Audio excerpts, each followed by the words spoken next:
अस्सलामुअलैकुम दोस्तों, आप देख रहे हैं मेरा यूट्यूब चैनल। अगर आपने अभी तक मेरे चैनल को सब्सक्राइब नहीं किया है तो अभी कर लें, साथ में बेल आइकॉन को भी जरूर प्रेस कीजिएगा। आज की कहानी एक ऐसी मजलूम लड़की की है जिसकी उसके घर वालों ने जबरदस्ती शादी करवाई। तो आइए चलते हैं आज की इस सबक आमूज कहानी की जानिब। जब हम लाहौर में थे वहां मेरी सहेलियां थीं जिनसे मिले बगैर चैन ना आता था। अचानक बाबा जान का तबादला दूसरे शहर हो गया। ये खबर मुझे बेहद अफसुर्दा कर गई, क्योंकि स्कूल में लड़कियां अमूमन अपनी हम जमात से मानूस होती हैं, उन्हें खैर बात कहने को दिल नहीं चाहता। एक दिन उदास बैठी थी कि चाचाजाद दानिया आ गई। बोली, क्यों उदास हो? क्या यहां दिल नहीं लगा? दिल कैसे लगे? सहेलियां तो लाहौर में रह गई हैं, यहां नई सहेलियां बन जाएंगी। आज मेरे साथ चलो, तुम्हें अपनी सहेलियों से मिलवाती हूं। इसरार करके वो मुझे अपने घर ले आई। चंद दिन उसके घर कयाम किया तो बोरियत दूर हो गई। वो मुझे अपनी गाड़ी पर सहेलियों से मिलाने ले गई। एक रोज बोली, आज एक खास सहेली से मिलवाना है, बहुत अमीर लोग हैं, उनकी बेटी आयशा मेरी सहेली है, तुम अच्छा सा लिबास पहनकर चलना। वो खुद भी ठीक ठाक लिबास में आई थी। हम उसकी पुरानी क्लास फेलो आयशा के घर चले गए। घर क्या था, महल था, बहुत बड़ा और शानदार। ऊंची चार दीवारी और खूब वसीओ अरीज दरवाजे के कई हाथी एक साथ गुजर जाएं। मैं उन लोगों की शान और शौकत देखकर हैरान रह गई। ये एक रईस आदमी अरबाज की अकामत गाह है। उनकी बेटी मैट्रिक तक मेरे साथ पढ़ती थी। मैट्रिक के बाद मैंने कॉलेज में दाखिला लिया, लेकिन आयशा घर बैठ गई। उन लोगों में लड़कियों को ज्यादा पढ़ाने का रिवाज नहीं था। हमारे आने की इत्तला दरबार ने अंदर दी। जरा देर बाद उनकी मुलाजमा शगुफ्ता बीबी आ गई। ये एक शफीक चेहरे वाली खुश मिजाज उधेड़ उम्र खातून थी। उसने हमें मेहमान खाने में बिठाया। बड़ा सा कमरा था जो बहुत खूबसूरती से सजाया गया था। दीवारों पर नायाब असलहा टंगा हुआ था और कुछ जानवरों की खालें। शायद नायाब जानवर थे जिनका अरबाज साहब ने शिकार किया होगा। मैं कमरे की हर चीज बहुत दिलचस्पी और गौर से देख रही थी। वो कमरा ख्वाबों का ताजमहल था। मखमली सोफे पर बैठते ही मैंने महसूस किया जैसे मैं इस दुनिया में नहीं हूं। थोड़ी देर बाद आयशा अपने रिवायती लिबास में शाहाना अंदाज से कमरे में दाखिल हुई। गर्मजोशी से मुझसे मिली। चंद लम्हे के तवक्कुफ से एक दूसरी खातून भी आ गई। ये आयशा से 2 बरस बड़ी होगी। सुर्खो सफेद रंगत और नफीसो सादा लिबास। उसकी दिलकशी देखकर दंग रह गई। चेहरा 14वीं के चांद जैसा, मगर आंखें खोई खोई थी। मैंने चौंक कर उन आंखों में देखा तो उसने निगाहों को झुका लिया, जैसे किसी राज के अफशा होने से डरती हो। 19-20 बरस की उम्र में भी वो मतीन और संजीदा शख्सियत की हामिल थी। दानिया से खुश इखलाकी से मिली और कहा, बड़े दिनों बाद आना हुआ है।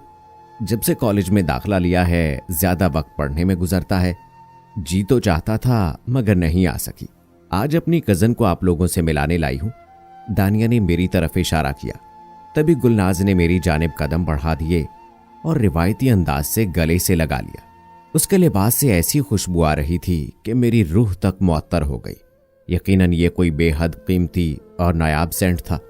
दोनों खवातीन हमारे इस्तकबाल के बाद सामने सोफे पर बैठ गई। इतने में उनकी मुलाजमा बेहतरीन जायकेदार शरबत लेकर आ गई। आयशा और दानिया आपस में बातचीत करने लगी, जबकि आयशा की भाभी मुझे बगौर देख रही थी। मैंने कुछ बातें की और फिर हम उनके खातिर तवाज़ो से सरफराज होने के बाद आ गए। आते हुए गुलनाज भाभी ने मुझे और दानिया को तोहफे में 2 जोड़े भी दिए, जिससे उनकी मेहमान नवाजी का वाज़ेह सबूत मिल गया। घर आकर दानिया ने पूछा, कैसी लगी मेरी दोस्त? तो मैंने कहा, अच्छी लगी, मगर उसकी भाभी ज्यादा अच्छी लगी। अफसोस कि वो खुश नहीं है अपनी जिंदगी से। ये तुमने कैसे कह दिया? उसकी आंखों के अंदर झांक कर, जिनमें उदासी भरी थी। नहीं भाई, वो बहुत खुश है। ना सिर्फ खुश है बल्कि उसे अपने घर में किसी शय की कमी नहीं है।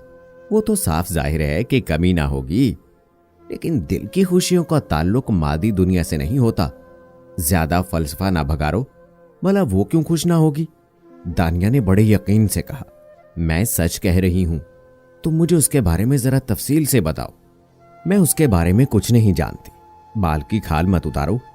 मेरी दोस्ती आयशा से है, उसकी भाभी से नहीं। मगर ये सभी खुशबाश लोग हैं, खुशो खुरम घराना है उनका। अच्छा, दूसरी बार मिलेंगे तो मैं साबित कर दूंगी कि गुलनाज खुश नहीं है। लगा लो शर्त। उसके मुस्कुराते चेहरे के पीछे कोई अलमनाक कहानी जरूर छुपी हुई है। 1 हफ्ते के बाद मैंने दोबारा गुलनाज से मिलने का इरादा किया। दानिया ने कहा, इतनी जल्दी जाना मुनासिब नहीं है, पहले आयशा को फोन करूंगी, बुलाएगी तो फिर चले जाएंगे। दानिया ने फोन किया। आयशा अपने मामू के घर गई हुई थी। उसकी भाभी ने फोन उठाया, दानिया से बात की, मेरे बारे में भी पूछा तो दानिया ने फोन मुझे देकर कहा, लो बात कर लो, भाभी गुलनाज तुम्हारी खैरियत मालूम कर रही हैं। मैंने अपनी खैरियत बताई और उनकी खैरियत भी दरियाफ्त की। कब आओगी? भाभी ने सवाल किया। जब आप बुलाएंगी। मैं तो कहती हूं कल आ जाओ, ड्राइवर भेज देती हूं। ठीक है, क्यों नहीं, खुद मेरा दिल आपसे मिलने को चाह रहा है। अगले रोज उन्होंने ड्राइवर भेज दिया। दानिया ने जाने से माजरत की, कहा कि मेरा टेस्ट है, लिहाजा मैं अकेली ही उनके घर चली गई। गुलनाज भाभी को मुंतजिर पाया, बहुत खुश होकर मिली। मुझे महसूस हुआ कि यह खातून तन्हाई का शिकार है या फिर मैं पसंद आ गई हूं। उन्होंने काफी देर तक बिठाया, खाना खिलाया और बहुत सी बातें इधर उधर की करती रहीं। दोबारा मिलने का वादा करके मैं आ गई। मैंने कॉलेज में दाखिला ले लिया तो दिल से उदासी के बादल छट गए। हम खुशी खुशी फिर से जिंदगी की मसरूफियात में रवां दवां हो गए। 15 रोज बाद आयशा का फोन आया। कहने लगी, दानिया, मैं मामू के घर से वापस आ गई हूं, प्लीज किसी रोज आ जाओ, हम बहुत बोर हो गए हैं। मुझे लगा कि ये फोन उसकी भाभी ने कराया है। दानिया से कहा, चलो चलते हैं। पागल हो, हर रोज का आना जाना इंसान की कदर घटा देता है। मेरी कजन ने जवाब दिया, कुछ रोज और गुजरने दो, फिर चलेंगे। उस वक्त तो वो खामोश रह गई, लेकिन 2-4 रोज बाद मैंने दानिया के घर फोन किया। उसकी भाभी ने उठाया। मेरी आवाज सुनकर चहक उठी। कहने लगी, मैंने दानिया से फोन कराया था मगर तुम नहीं आई, अब आ जाओ, कहो तो ड्राइवर भेज दूं। दानिया के टेस्ट हो रहे हैं, वो नहीं आ सकेगी। कोई बात नहीं, तुम आ जाओ करीना, मुझे तुम्हारे आने से खुशी होगी। मैं तजस्सुस की मारी बहाना ढूंढ रही थी। उसने ड्राइवर भेजा और मैं उसके घर चली गई। वो मुंतजर थी। मुझे देखकर खुशी का रंग चेहरे पर बिखर गया। अपने कमरे में ले जाकर बिठाया, इसरार किया कि खाना खाकर जाना, मैंने तुम्हारे लिए खास तौर से दुम्बा पुलाव बनवाया है। थोड़ी देर बाद मुझे लॉन में ला बिठाया और फूलों की क्यारियों की जानिब गौर से देखने लगी। तब मुझे लगा कि आज इसका दिल बोझल है। क्या बात है भाभी? मुझे लगता है कोई परेशानी है जो अंदर अंदर आपको खा रही है। मुझे ना सही किसी और को बता दे। इंसान को अपने दिल का बोझ जरूर हल्का करना चाहिए। इस तरह परेशानी को अपने अंदर छुपाए रखने से इंसान बीमार हो जाता है। मैंने उसकी दुखती रग पर हाथ रख दिया था। वो जल्दी से बोली, कैसे बताऊं? जाने क्यों तुम मुझे वो हस्ती लगती हो जिससे राज़े दिल कहना मुनासिब लगता है। जी चाहता है कि तुम्हें अपना राजदा बना लूं। भाभी, ये तो आपका बड़ापन है, वरना मैं इस लायक कहां। मुझे भाभी ना कहो, गुलनाज कहो। मैं तुम्हें अपना दोस्त समझती हूं, मुझे अपना दोस्ती समझो। मैंने उसके ठंडे हाथ पर अपना हाथ रख दिया तो उसकी आंखों में आंसू छलक आए। मैं आपकी बहनों जैसी हूं, क्या आप रो रही हैं? इस बात पर बेख्तियार उसकी आंखों से आंसू गिर पड़े। गुलनाज को रोते देखकर घबरा गई। बताओ गुल, आपको क्या गम है? क्या अपनी जिंदगी से खुश नहीं हो? सभी समझते हैं कि मैं ऐशो इशरत में जी रही हूं तो बहुत खुश हूं, लेकिन मुझसे ज्यादा बदकिस्मत शायद ही कोई होगा। आखिर क्यों? मुझे बताइए, अगर दोस्त समझती हैं तो। उसने कहना शुरू किया, करीना, ये बात 9 बरस कबल की है, जब मेरी शादी नहीं हुई थी। हम कोयटा में रहते थे। वहां बहुत अच्छा वक्त गुजर रहा था। अपने वालदैन की लाडली थी, खानदान की इकलौती औलाद और जायदाद की तन्हा वारिस। उन दिनों वालिद का एक कजन दिलशेर कोयटा पढ़ने आया हुआ था। दादा जान ने कहा कि तुम हमारे यहाँ रहो, यहाँ बहुत जगह है।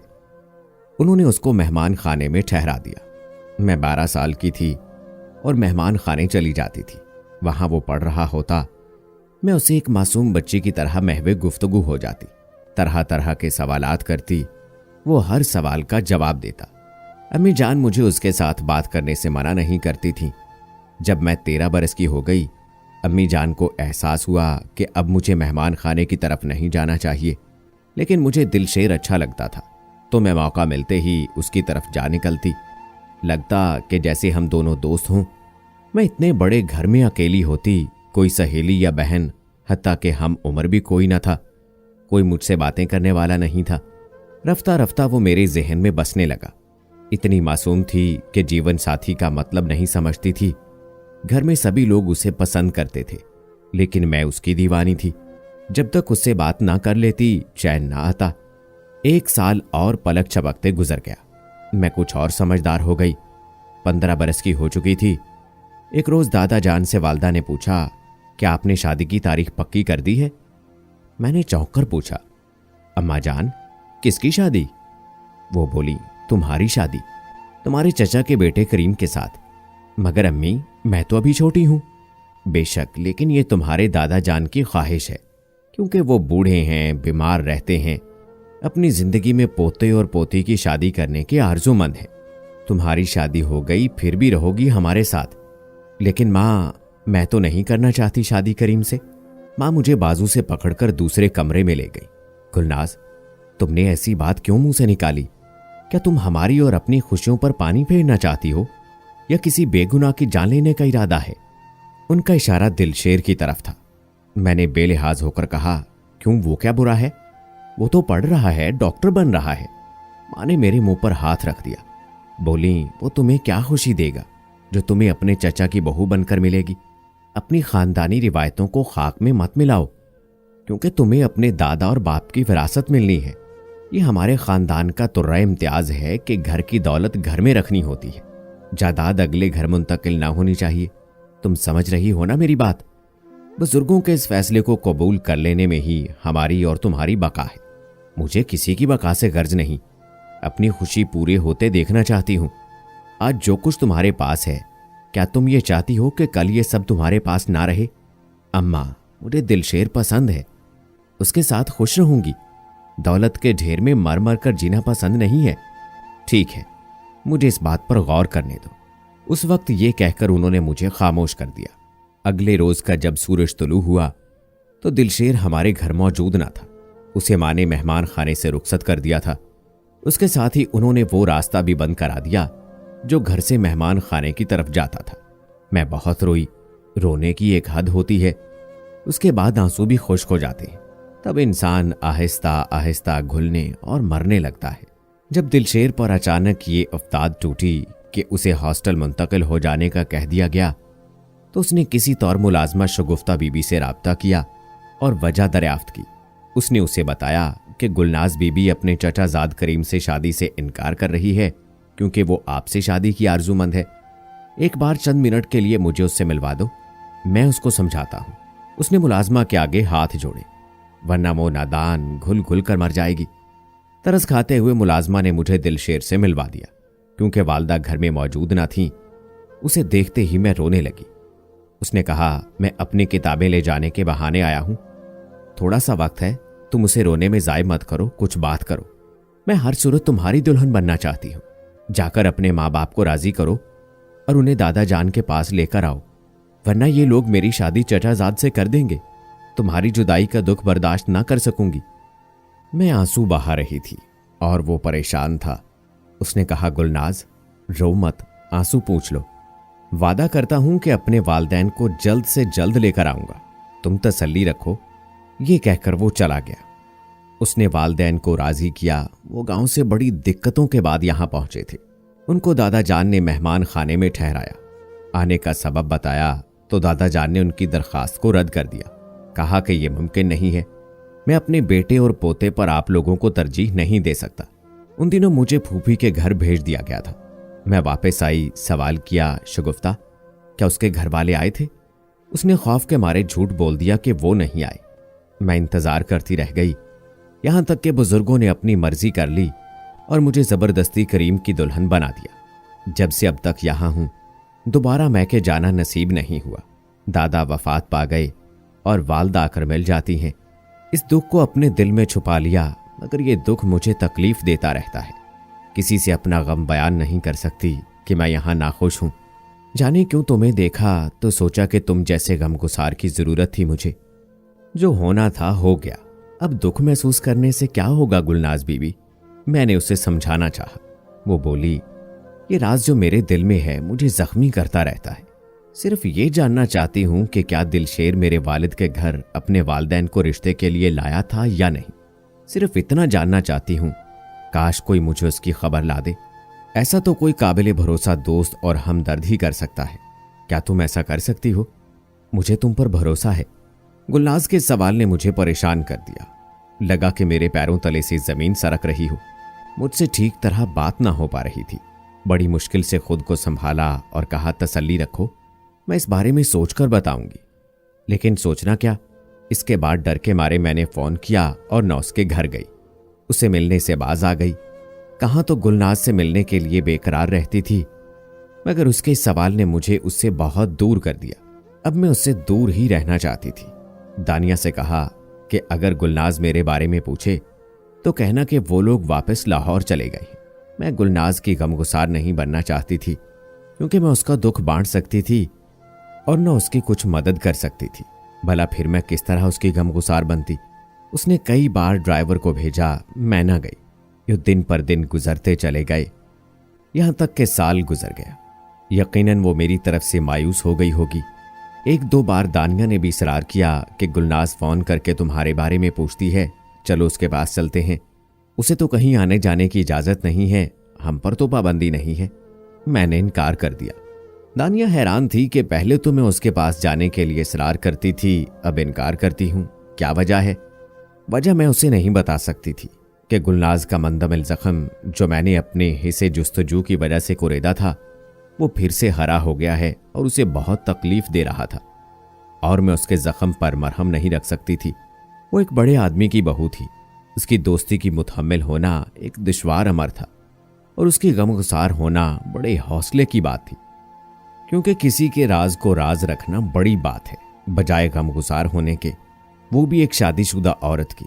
किसी ऐसे काम में मदद करना जिसका अंजाम भयानक हो, भला ये कोई अक्लमंदी की बात थी? मैंने इसीलिए इस आग से किनारा कर लिया कि जिस आग की तपिश दूर से गुजरने वालों को भी जला देती है। मैंने दोस्ती का हाथ बढ़ाकर फिर उसे खैरबाद कह दिया। इस बात का अफसोस जरूर है मुझे।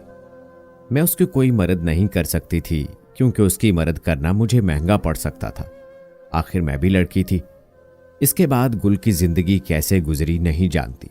उसका राज आज तक मेरे सीने में था, लेकिन आज आप तक इसलिए ये बात पहुंचाई कि शायद किसी और की जिंदगी भी इसी तरह गुजर रही हो।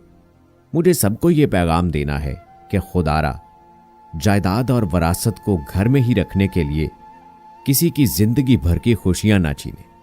कुछ देर के लिए अपने आप को उसकी जगह रख कर सोचे तो यकीनन अकल ठिकाने आ जाएगी। खुदारा औरत पर इतना जुल्म ना करे। अगर बेटा अपनी मर्जी से शादी कर सकता है तो बेटी को भी यह हक इस्लाम ने दिया है कि उसकी मर्जी भी पूछ लिया करे, क्योंकि उसने भी जिंदगी गुजारनी है। और लड़कियों को भी यह पैगाम है कि माँ बाप की इज्जत का ख्याल करे, और खुदारा वालिदैन भी बेटियों पर जुल्म ना करे।